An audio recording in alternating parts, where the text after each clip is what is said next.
lalpa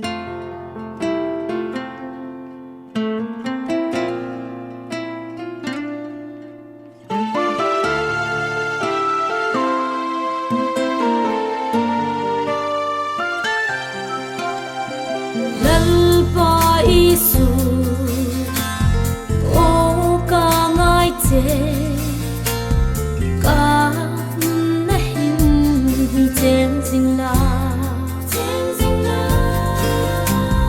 sun le za nin mi pui la jun ka mi tui hul ta ngati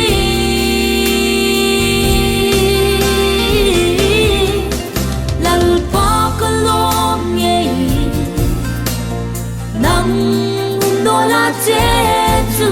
building dream kan nei ta no tu ruk hin chu lalpa ing dang reng hi ka ngai chung no nang ma chun ka kim ta si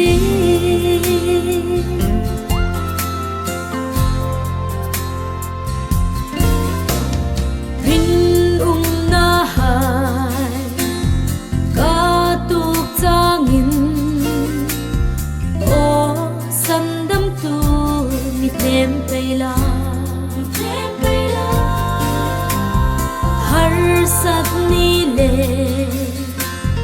ve dong ni khom ni chel tlatin ni pui ro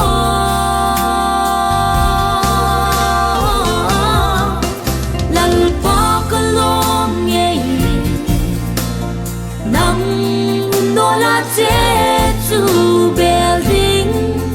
dream kan nei ta no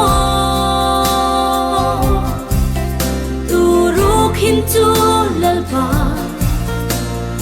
ing dang reng hi ka ngai chung no nang ma chun ka kim ta si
kan nei ta no tu ruk hin chu lalpa ing dang reng hi ka ngai chung no nang ma chun ka kim ta si